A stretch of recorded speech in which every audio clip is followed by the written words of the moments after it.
What's up, gals and pals? It's your boy Vino Valentino, and welcome back to 60-Second Cocktails. Ladies and gentlemen, this is the YouTube PubCrawl, and I'm so excited to have my friend and, sub-turned YouTuber, Tim Kirkland. Tim, say hello to everybody on YouTube.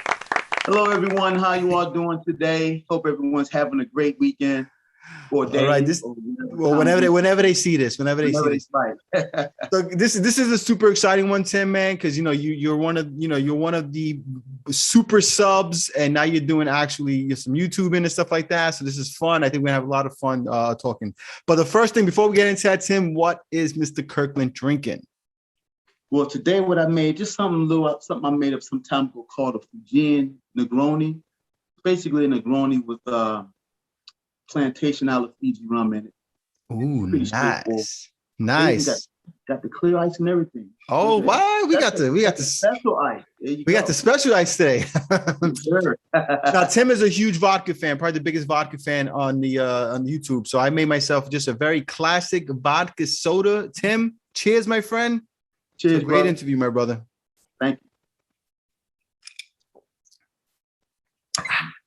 Now, I know our buddy Andrew over at Angry Cocktails may poo-poo the vodka, but that's a damn good vodka soda. Damn good. I use some vanilla vodka too. I love vanilla vodka, man. It's delicious. There you go. Yep. So listen, Tim, you know what time it is? It is time for America and YouTube's favorite game show, the Fast Paw. All right, brother. So you have 60 seconds to answer 6 very easy questions. Okay. You ready to go? I'm ready. Let's begin now. All right, Tim, your favorite cocktail? Favorite cocktail, Negroni. All right, your favorite spirit? Favorite spirit, you might be surprised to hear, is actually cognac. Oh, wait a second. Cognac. All right, we got to talk about that. Your favorite mixer? Yes. Your favorite mixer, got to go with sweet vermouth. All right, your favorite hangover food? Pizza. Oh, nice, like that one. Your favorite bar? Favorite bar, Bond 45 down in National Harbor in Oxon Hill, Maryland. Best Sweet. bar in the world. And your favorite non-cocktail YouTube channel? There's a channel called 7-4 Gear. 7-4 Gear. Let's time that out right there. You did it with 15 seconds to go. Go ahead, finish your thought.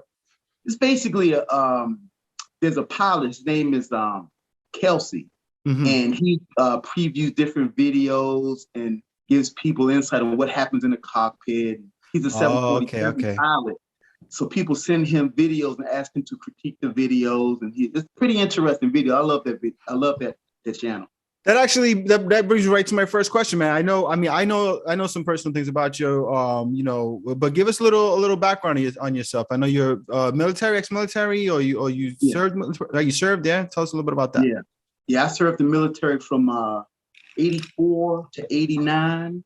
Okay. I was an engineer, worked with Army Corps of Engineers. I was an engineer. Cool. And went to college, and currently I'm a structural engineer. Build bridges in Maryland. Wow, so, man.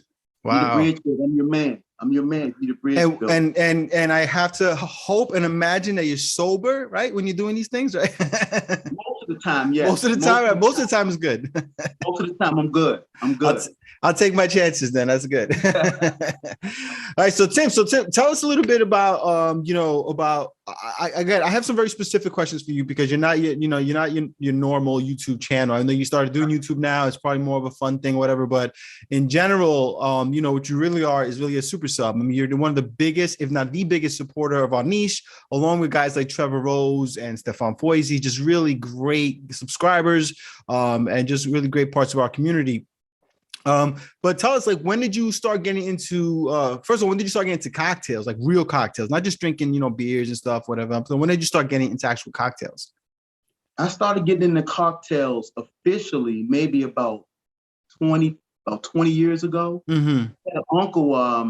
My uncle's brother came by and wanted a Manhattan. And I'm like, sure, I can make a Manhattan. Let me grab the vodka. I had no idea what I was doing. So I'm like, I told him, I don't have the ingredients for a Manhattan. Maybe next time you come over, I'll make you one. So next time he came over, he said, no, I don't want a Manhattan. I want I forgot what it was, some other drink. So I had to basically start over with my research. That's hysterical. And that's basically how I got into researching, cocktails and figuring out what goes in it. And it just went from there. And so when did you start, like, I guess the real question is, who was the first YouTube channel that you kind of got connected to, started watching? Oh, wow. Steve the bartender. He's one of the bartender? First ones like 2-3 years ago. Okay. And this is other YouTuber, Fred Fredenza, Mr. Fredenza. Yeah. I know Fred. Yeah. He's definitely one of my first.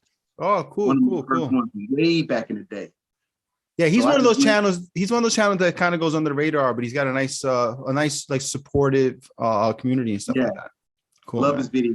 Definitely. Yeah. So obviously, you've been such a great part of our community. Like I said, man, you really honestly support everybody, man. It's amazing you have the time to even do that. I mean, I'm imagining you can't watch every video through, but the fact that you actually just, take the time out to comment on everyone's stuff and, just show them that support, man. I can tell you from my personal perspective and from a lot of the guys I speak to on a personal level, it's just awesome, man. Guys like you make it worth it. You make it worth it to keep doing this, So I want to thank you on behalf of the whole community, just for your awesome support, bro, because it means a lot to us. It really does, man. And the fact that was that. I try to take the perspective like I'm a new guy just coming in. Yeah. That's where I got that, I'm first.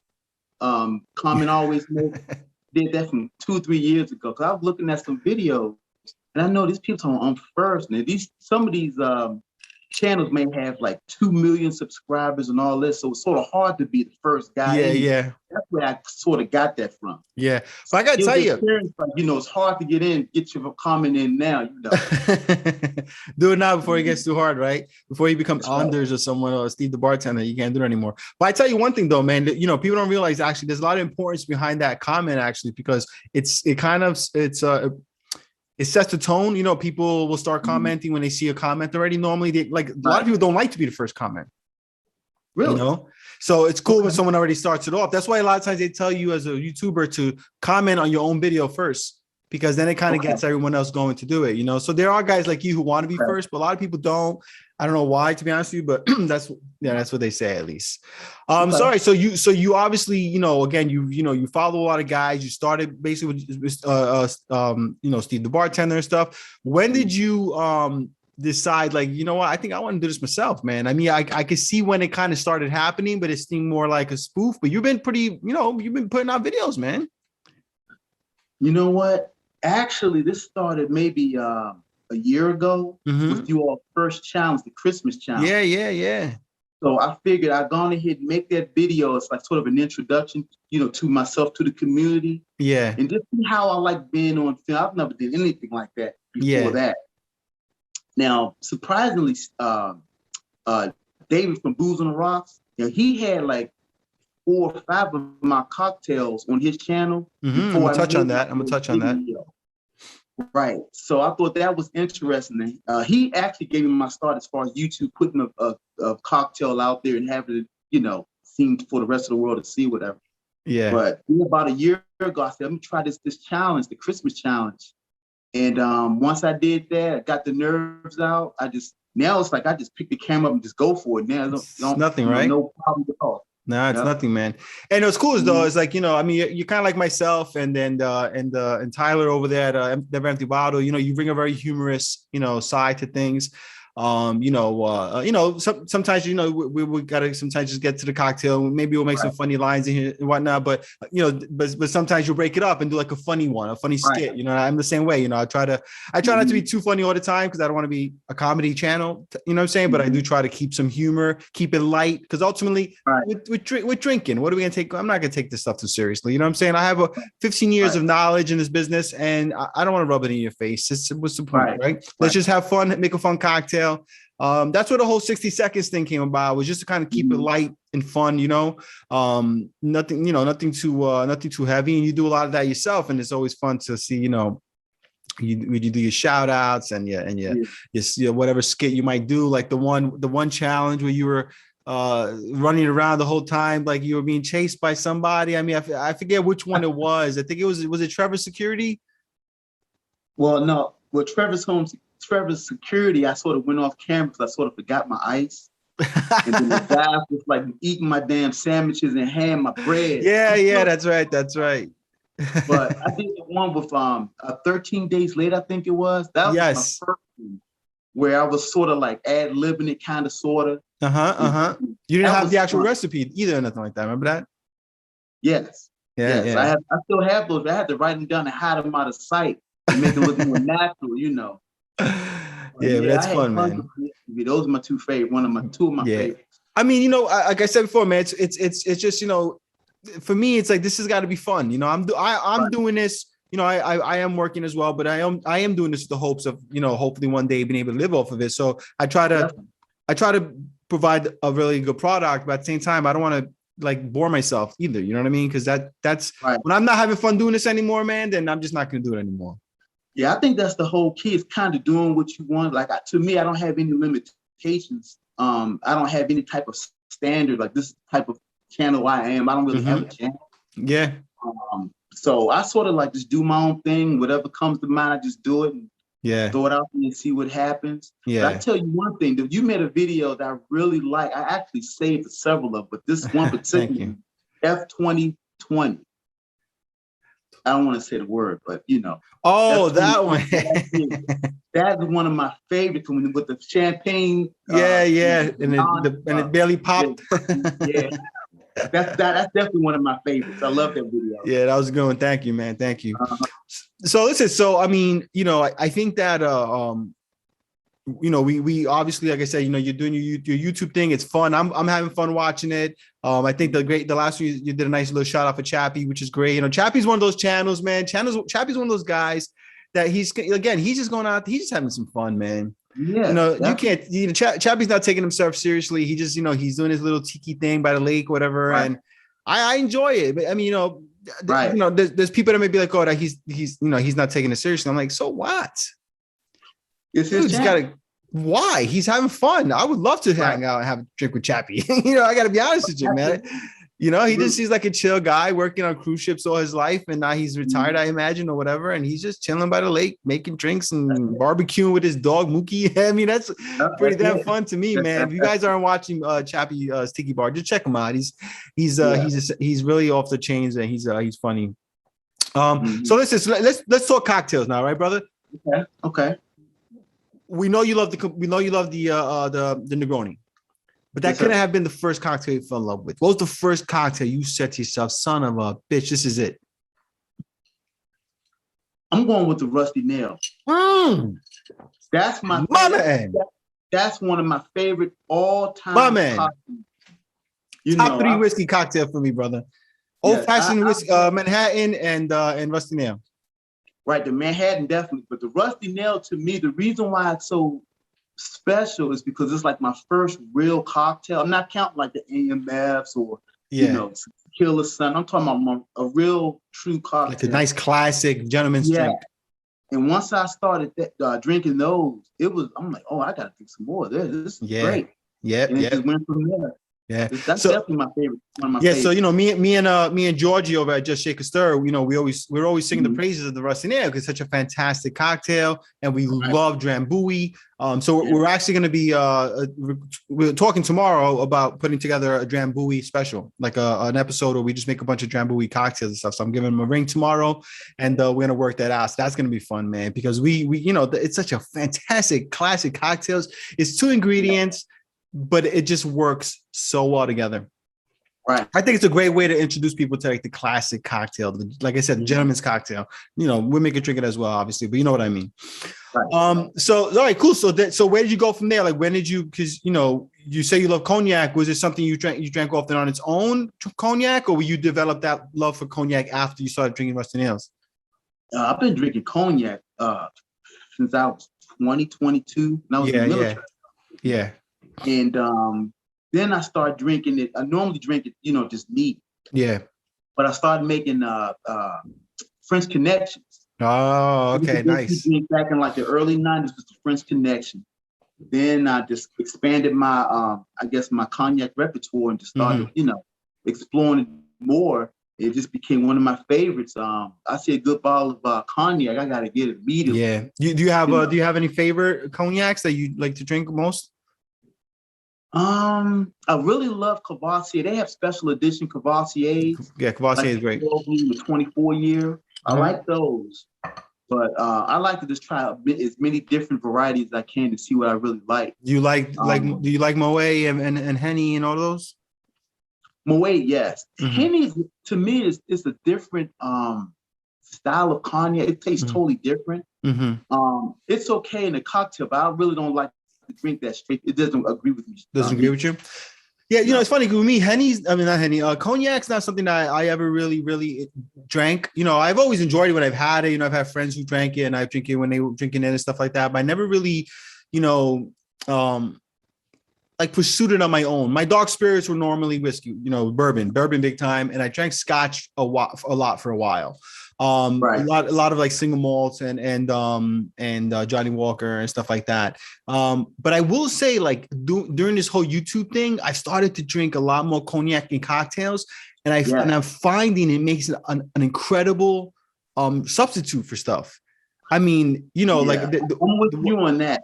Yeah, right. Once the YouTube thing started, and I started, like you said, making cocktails with it, like opened up a whole nother, you know. Oh my God, it's such a beautiful spirit in a cocktail. It has the beautiful, like these great vanilla notes and some a little bit of oakiness. I mean, is it like it's just a lot of really good stuff that goes into it. It's fantastic. I you know, like there's one a prescription julep, which is a cognac inside of a mint julep.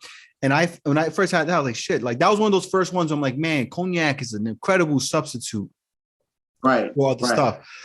So I'm having a lot of fun adding cognac to stuff and just kind of seeing what it adds, you know, to cocktails, you know.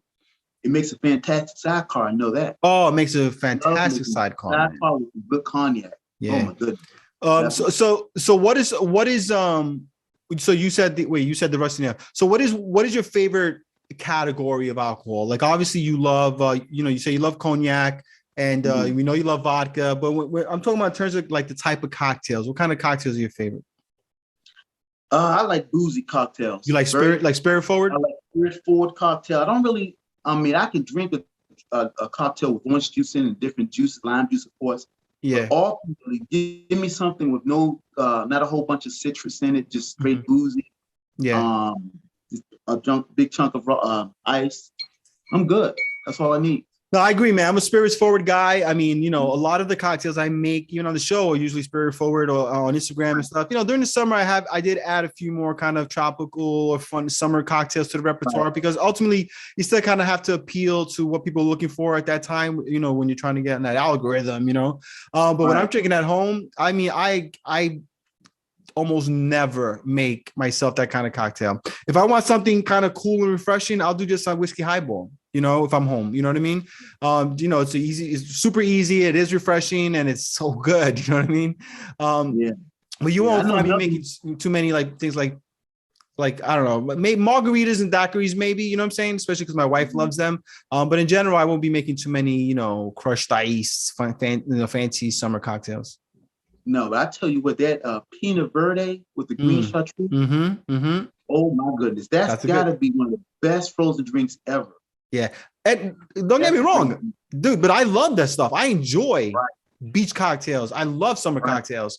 I'm very moody when I drink. You know what I'm trying to say? So for me, like if I'm drinking at home and I'm usually listening to Sinatra or D-Mon or some jazz, whatever like that, I want the kind of drink that goes with that. Right. You understand what I'm trying to say? You know, if I'm listening to some R&B or I'm listening to whatever, you know what I'm saying? Like I'm trying to listen to something that for me, I'm trying to drink something to me that fits the mood. I mean, that's how I drink. I'm a moody drinker. Now, if I'm at the beach or I'm at some like waterfront place, you better give me something tall and icy. You know? You know, I mean, you know, but if I'm at a restaurant and let's just say it's like an Italian restaurant, I'm probably gonna get something like a Negroni. Yes. You understand what I'm saying? So I like to fit the mood. I like to fit the mood, you know. Go to a steakhouse, I'm getting an old fashioned or something like that. You know what I mean? Like I just, you know, I also drink wine too. So like, you know, depending on what it is, I'll have some wine, you know. So but that's the beauty of beverage, brother, right? Like there's so many different options you could be drinking, man. Right. And that's the cool part of being on YouTube and getting to know different folks on the in the community. You get to experience so many different variations of cocktails, different genre of cocktails. And like my wife probably hates me right now because I have so many bottles just floating around the house. She's like, wait a minute. I go to the bathroom. Why is the bottle in the damn house in the cupboard? I'm like, hold on, baby. That's just a mistake. I'm sorry. That's a mistake, baby. I'm sorry. Yeah, that might be a problem in this household too, brother. That's why I got this back here. I got all my stuff stacked and racked. I'm good, brother. Hidden in plain view. That's good. That's it. Hidden in plain view. And the only thing I'm worried about is when my daughter gets older, she starts getting a little curious with these things. So, right now she believes that this is poison that'll kill kids. You know what I mean? So she's like, she won't even look at it. Right. But when she gets to that curiosity age, I got to start thinking about what I'm going to do with this. I might have to go in those lock. But hopefully at that point, I'll be in a studio somewhere recording. You know what I mean? So I don't have to have this stuff here. So let me ask you something, man. I mean, you're a military guy, bro, right? Mm-hmm. You've got to have some amazing drinking stories. Ooh. I need one good one, brother. Listen, it don't even got to be something funny. It could be something like kind of scary. It could be something emotional, sentimental, whatever you want. But you're a military dude. You're a funny cat. I mean, you your drink. You got to have a good one. I have several thousand stories. It's probably one for every day I was in the military. But now we talking PG rated or G? This is not a family show. Okay, it's not a family show, brother.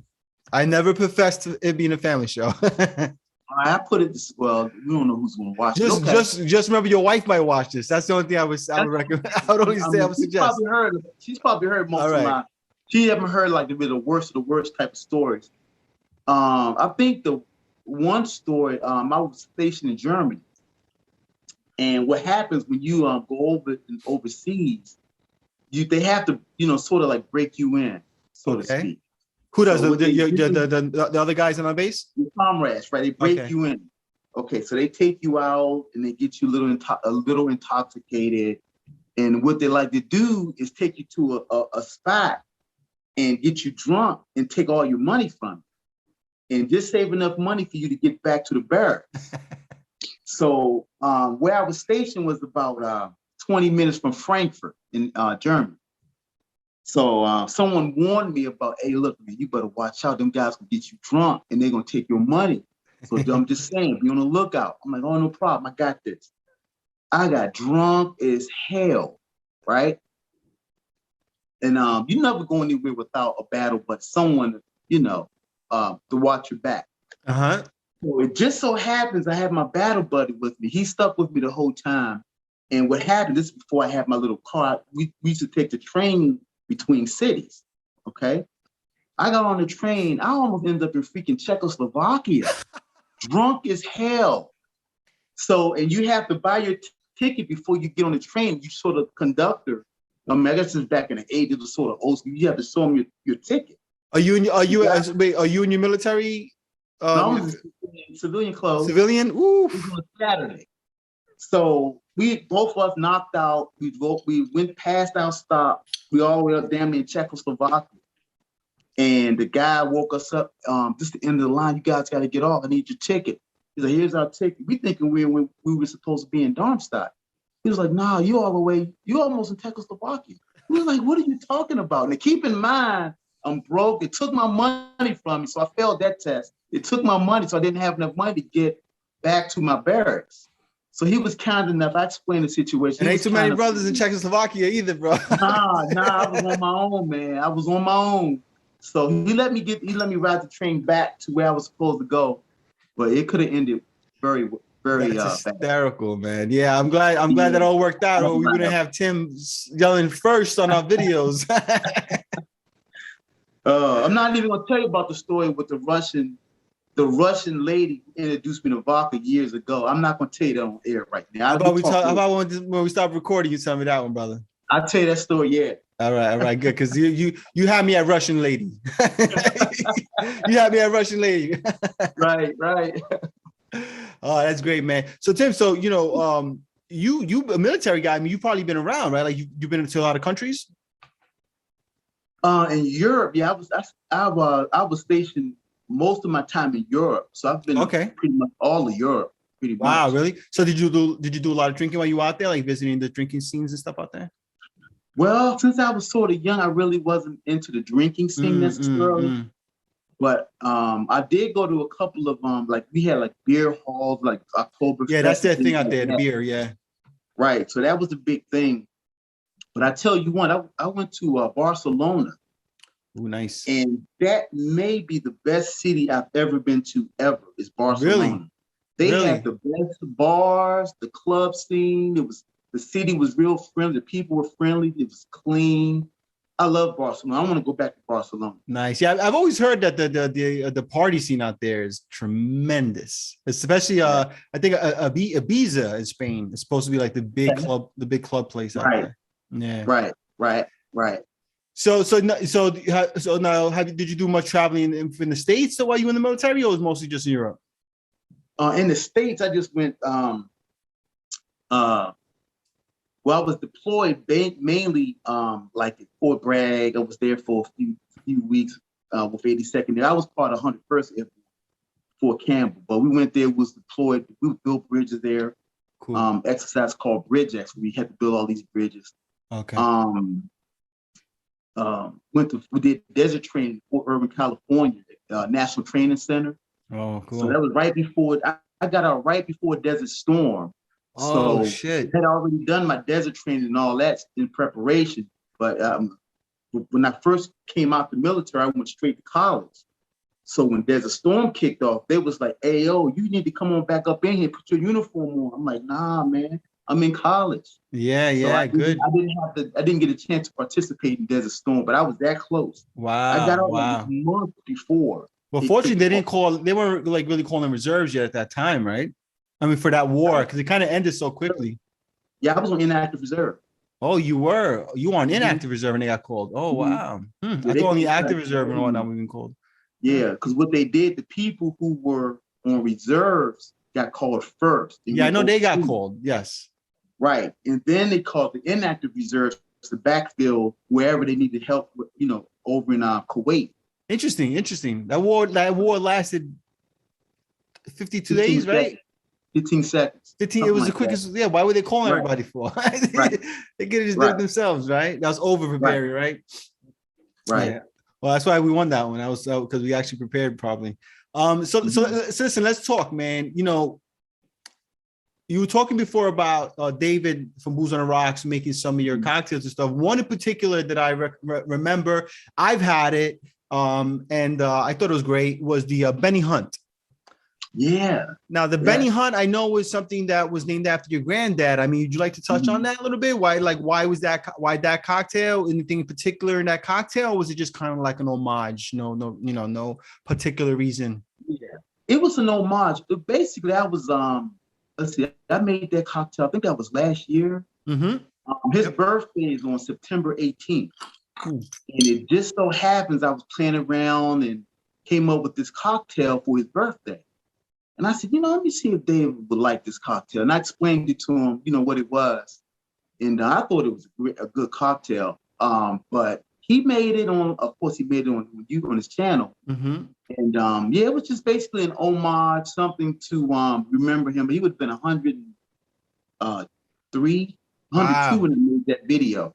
Wow. Yeah, he was like a huge role model to me growing up. Awesome, man. So I figured, I'm gonna make something just to, remember him by. I still make that drink to this day. Yeah, cool, man. That's awesome, brother. That's awesome, man.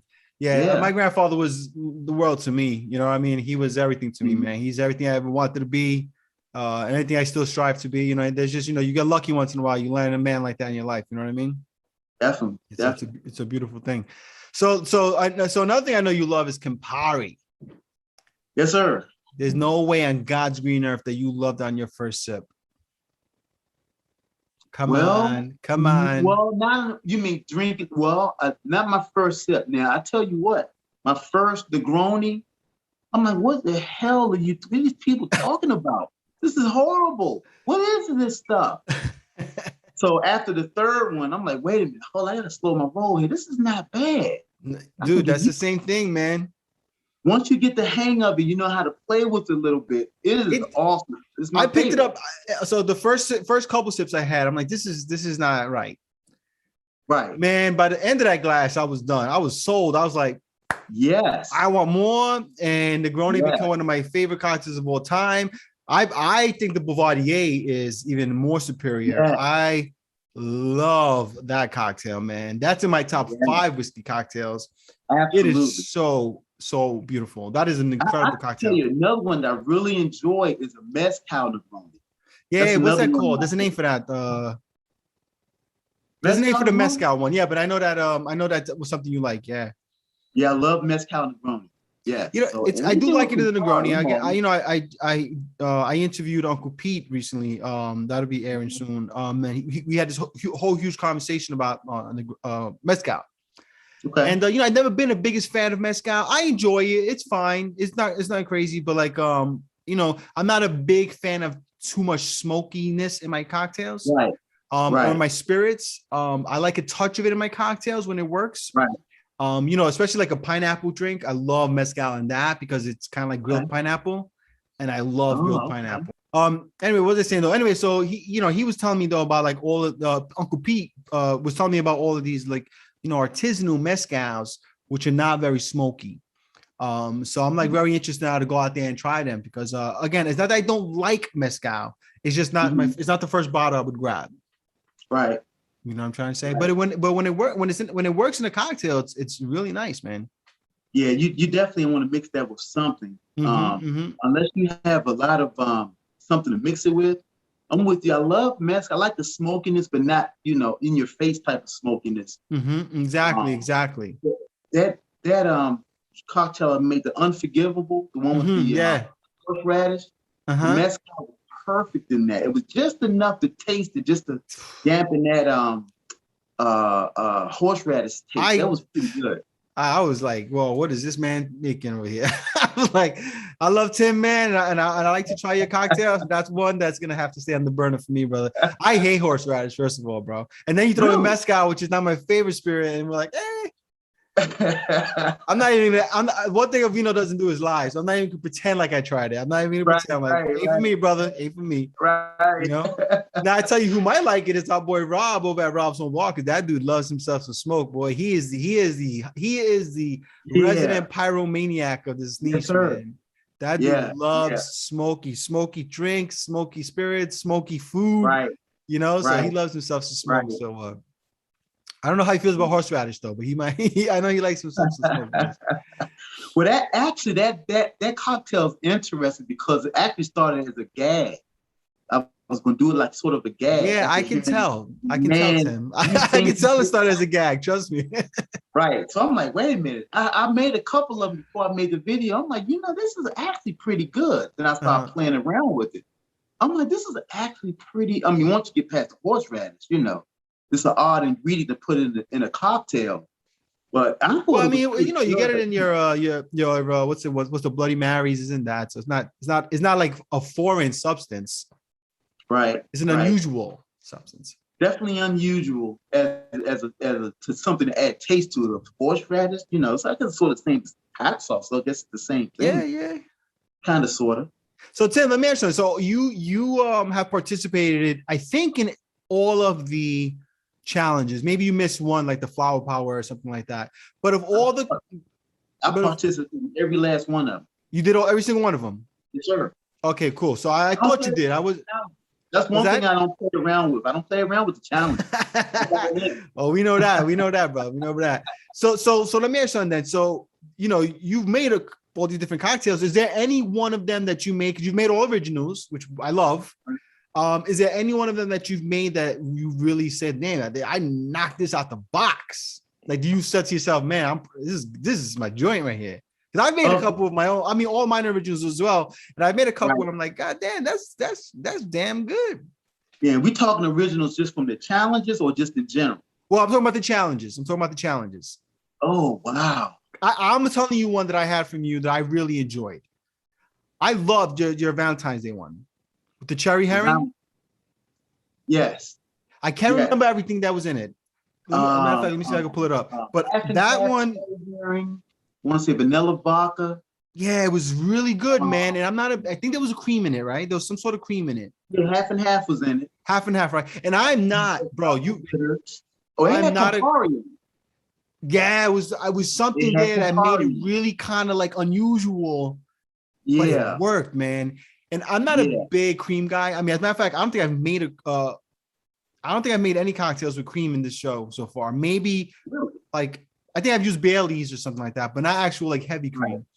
Just not a huge fan of it in my cocktails. But I did that one because it was during our post challenge live stream, and I thought yours was really interesting because I love cherry herring. Right. I can't use that stuff enough. Yes. You know what I mean? So I was like, oh man, I gotta try my boy Tim's out, even though it's got the cream, but it kind of, I'm like, he put Campari in it too. Like, this is a challenging sounding cocktail. There's no way I gotta see what he's all about right now with this. And I loved it, man. It was delicious. Delicious. It was a nice dessert cocktail. Right. It's sort of the way I described in the video is exactly how it tastes. It's kind of bitter because it plays with the chocolate. And it brings out the bitterness from the chocolate, and you got the cherry and the cream. I thought it was perfect. Yeah, I really enjoyed it. Really enjoyed it. I'll be making that one again during Valentine's Day. I thought that was a nice Valentine's Day treat. Oh, okay. Thank you. But getting back to you though, what was your personal favorite one from the ones you made? Oh wow. The one where I had the jalapeno tequila. That must have been the January Spice on the Rocks. Yeah, Spice on the Rocks. That was my favorite because I had never tried a spicy cocktail like that. Okay.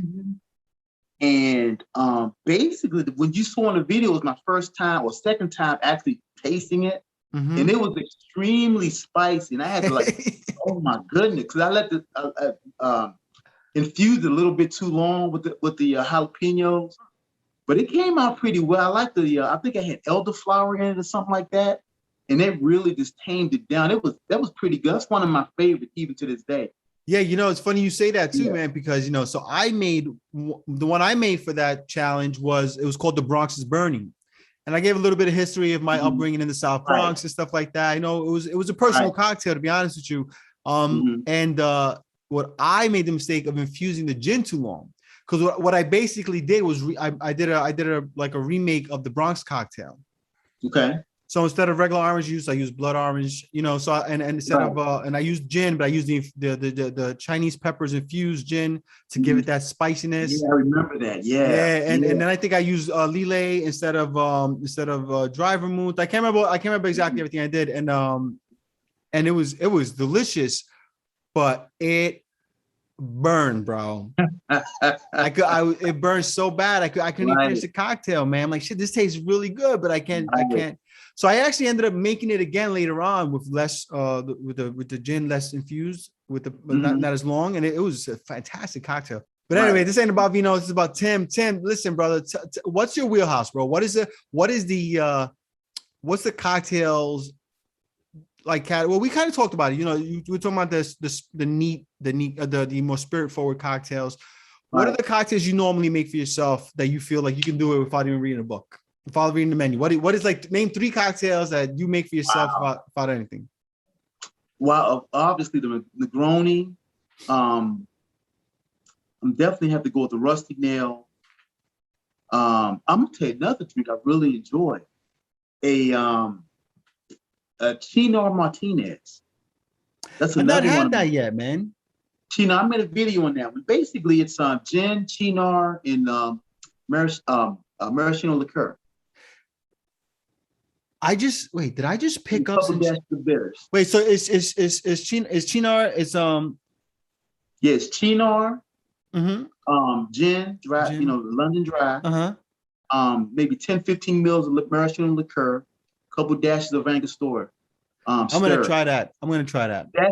I just picked up some Chinar, so I'm gonna let you try it. I love Chinar. Now, the Chinar is another one of those Amaro I really enjoy because you can do a lot with Chinar, but I really like the Chinar Martinez because it's sort of like bitter, it is sweet, it's sort of like cherry, and the Chinar really comes through pretty well with it.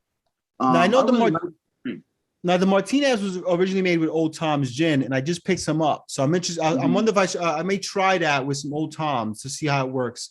Maybe I'll make it with regular London Dry and Old Tom's just to see how. How it comes I out. think the London Dry may not be as sweet.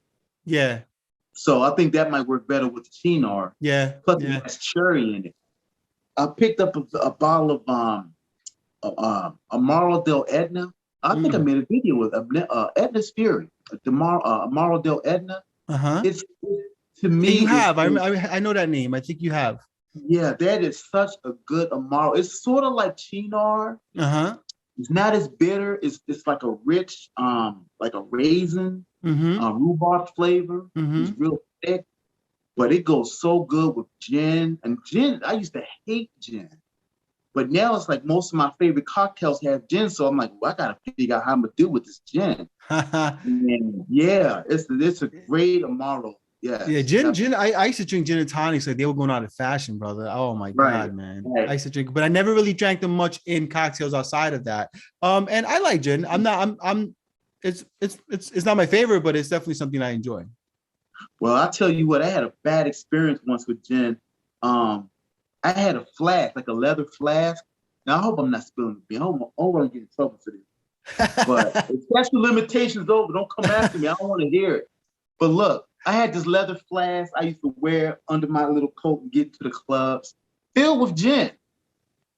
Filled because, they expand, so it was all gin. I'd be up in this club drinking straight gin all night. So as I got a little bit more mature, I'm like, man, this is not the right way of doing things. This stuff is horrible. So I sort of put gin away for like years, never went back to it until like maybe 4 or 5 years ago. Now it's like if I don't have any gin in the house, I'm panicking. I'm in panic mode, Dude, listen, I did the same thing with rum. Right. I used to drink a pint of Bacardi to the head right before I go out. All of my early 20s, right? And it was Bacardi Limon on top of that. Okay. I used to get so twisted, bro. Oh my Lord, man. And it was me and a couple of my boys, and we used to all take one, boom, boom. And that's like, it was a hustle back then. The clubs was expensive, you know what I'm saying? This is before I was doing my thing in the clubs. Exactly. And so in my early days, it was like, put them down before you get in. And I got so sick after a while from drinking it, bro, that I wouldn't even touch rum for years, bro. Really? I didn't even touch rum for years. A rum of any kind? I didn't want to know anything about it. Just the smell of it made me, I couldn't do it, bro, because I remember so many nights just getting so sick, like throwing it up on in between train cars, bro. Throwing up all that rum. It was disgusting, bro. But I was a young dude back then. I was drinking way over my weight back then. Absolutely. I'm a skinny cat. I gotta relax. So now though, it's funny because now I love rum. So it's probably my second favorite category besides bourbon, or whiskey. And now my liquor tolerance is unbelievable. I could drink half these bottles probably and be fine. You know what I'm saying? Yeah. It's funny how you change as you get older. You just learn how to drink a little differently. You know what I mean? Right. Yep. So speaking of blind spots, I'm telling you about mine was Amari. What's yours, man? What's a category that you like? You don't really know it well, or you haven't really had much of it. Maybe you want to try it, or you're not really interested. I hate to say this, I've never had a mojito. That's my. You've never had a mojito. I've never had a mojito. Tim, you're trying to get ratings right now. That's a crime. Are you trying to get me ratings? Because that's not going to work. I'm sorry. You know what? I need to put a disclaimer out there. I'm not responsible for not having certain cocktails. I'm putting it out there right now. I'm not responsible. But when you say that, actually, Tim, man, before you go, that's a great question I got to ask people from now on. What's a popular cocktail you've never had?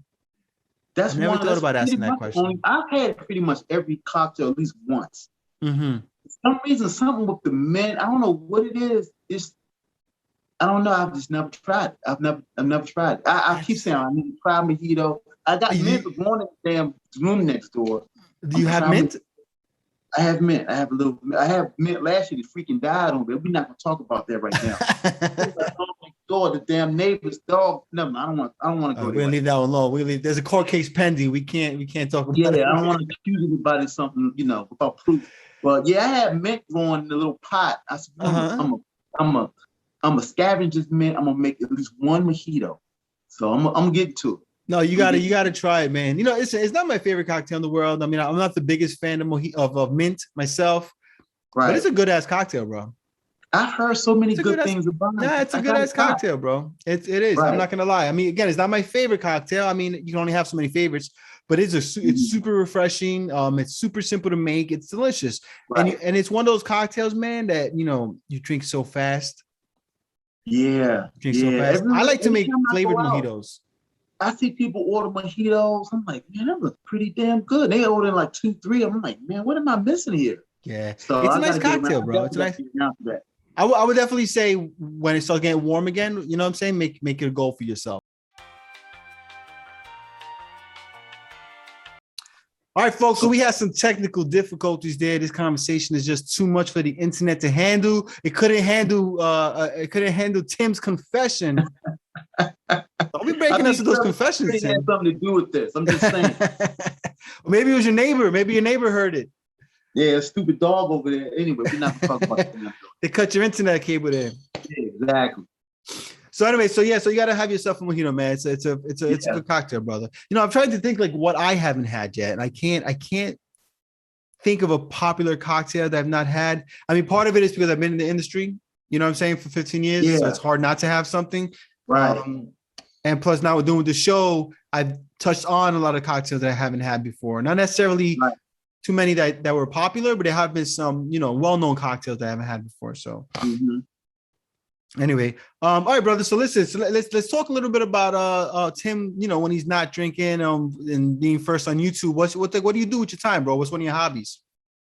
Oh, wow. Well, I'm a huge reader. I'm kind of like a science geek. Mm-hmm.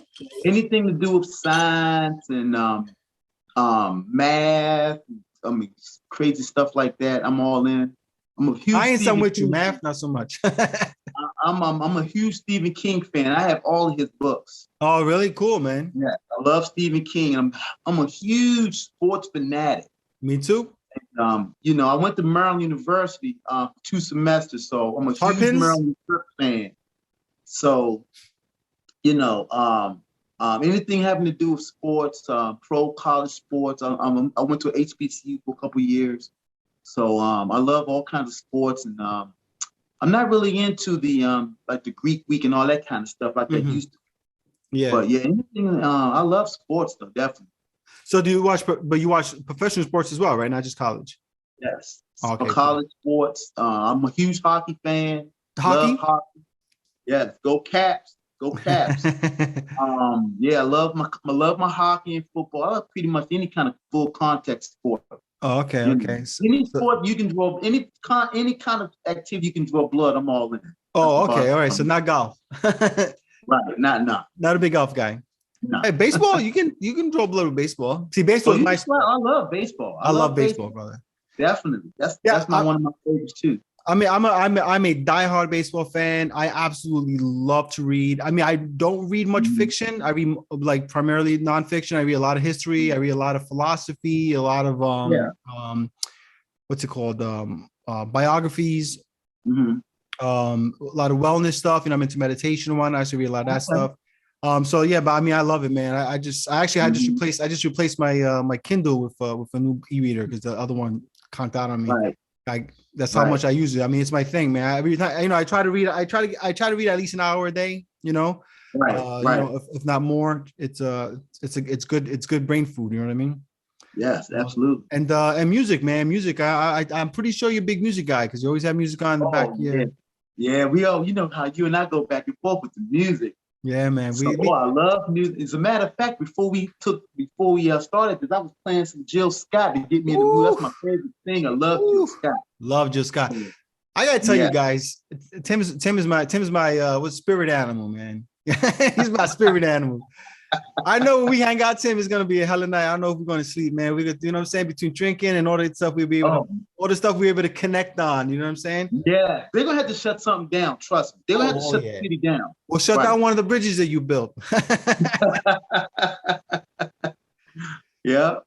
I live out here in New York or whatever like that, and they just built the Tappan Zee Bridge, the new one here. They call it the Como Bridge, whatever. And that bridge is a beautiful bridge, man. Beautiful bridge. The one that was there before, the old Tappan Zee that thing was falling apart, bro. Every time you drive over it, like, hope I make it. Hope I make it.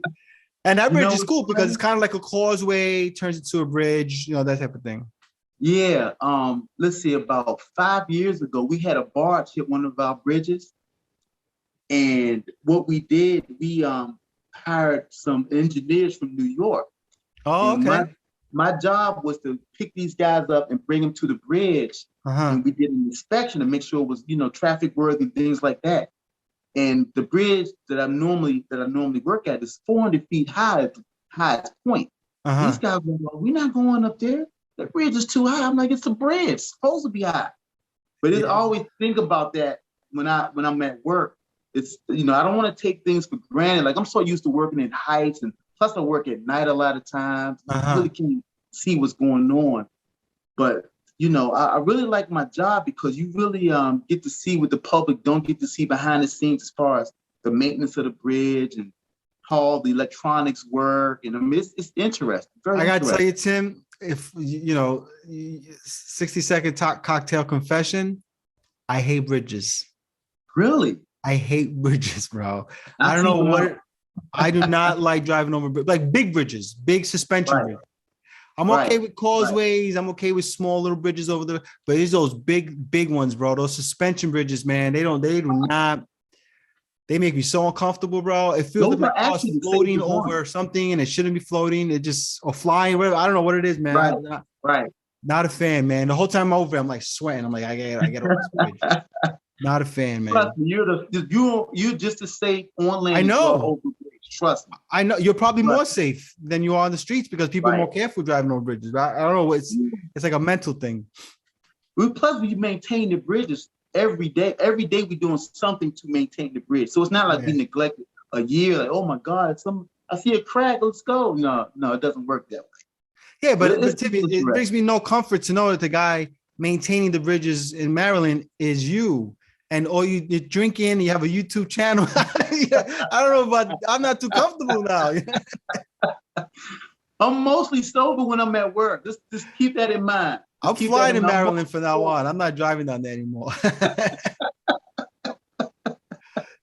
So Tim, man, listen, before we wrap things up, man, I would love to know, what's up? What is your, what's your plans on YouTube, man? I mean, you plan to just kind of just keep it a fun little side thing? You think you might take it a little more serious? What's your plan on that, man? I was thinking about that, and I'm thinking about actually sort of changing the name, actually having a real name to the channel, and be more regular. I'm trying to be regular now. Put a video out once a week. You've been pretty consistent, man. Yeah, I've been pretty consistent. This summer's been rough. I mean, we've had so many things going on this summer. Yeah, I have to make. I have a Saturday off. I might make 5 videos in one Saturday. Yeah. So just as a disclaimer, half of my videos, I'm not exactly sober. I don't know if you guys noticed. No way. You shocked. Tim, I'm shocked. It's a shock. Right, exactly. But yeah, I really like doing it. I'm starting to get the hang of the whole, making a video. I don't really have a lot of structure, so I just pick up the phone and just go for it. Dude, you're already at over 100 subs. I mean, considering that this has kind of just been something you've been winging, man, that's pretty good, bro. I mean, listen, we'd all love to see you keep doing it. I'm a big proponent, and hey, you know what? I don't care how many guys are doing this, man. Let's all just have some fun. It's not a competition. Your product is your product. You know what I mean? It's like it is. Right. Ain't nobody. That's the cool part. That's the cool part. Yeah. That's it. Nothing you do is gonna stop me from getting subs. I'm gonna stop myself. If I don't do a good product, then they're not gonna subscribe. At the end of the day, you know what I'm saying? Right. So I think it's great to support the rest of the channels, the other niche. So man, the minute I came in here, I was already telling people, man, I was like, let's do this. Let's be a community. Let's what's going on? It's such a dope thing what we're doing. Just fun, drinking, having a good time. You know what I mean? That's why these challenges. I feel like as a consumer of the YouTube niche, I feel like it's kind of like my responsibility to show some sort of enthusiasm or because it's so I'm sort of a very competitive person by nature. Yeah, of course, man. If I'm in, I'm in. So, I try to I like to have fun. I'm a fun-loving type of guy. And, this is another way to let your hair down and have fun with all the different, the YouTubers out there. And it's pretty cool. Yeah, I mean, this is always, for me, it's always been an outlet to especially during COVID where, you couldn't talk to people, you're stuck in your house, whatever like that. So it's a great opportunity for me to do what I do, professionally, and get to socialize. Yep, absolutely. Cool, man. So Tim, brother, listen, man, it was a pleasure talking to you, bro. I really did appreciate this, man. This is so fun. Thanks for having me. I was really looking forward to this, and I think the community is going to be fun, going to be enjoying, getting to know Tim a little bit better. I wonder who's going to be first. I'm not saying you can't be first in your own video, first. Tim. I'm just saying, it's not a race. It's not. I'm never raced to last. That's all I'm saying. Never raced to last. What do they say? What they say? A second is just the. What do you say? Second, the first loser. Yes, yeah. You say second is the first loser. That's right. So it's not competitive at all, right, Tim? Not at all. Anyway, guys, listen, you can check Tim out. He's on Instagram now at Tim Kirkland, right? No, Tim on Instagram. You're not Tim Kirkland. It's Tim Kirkland, but it's T and then the number 1 and then M. Okay. _ Kirkland. All right, so I'll put links to it down in the description. And obviously Tim Kirkland at YouTube. On YouTube, it may not be that for soon, but as of this recording, it is. And Tim, man, again, thanks a lot for being on the show, brother. I really appreciate you. Love you, man. You've been an awesome. Thanks for having me. You've been an awesome subscriber, and you've become a friend, and I look forward to meeting you in person eventually, brother. Yes, sir. Absolutely, all right, man. All right, folks. All right. So there you have it. You have Tim Kirkland, super sub, turned YouTuber in the flesh. Remember, folks, when life gives you lemons, you make yourself a cocktail. Cheers.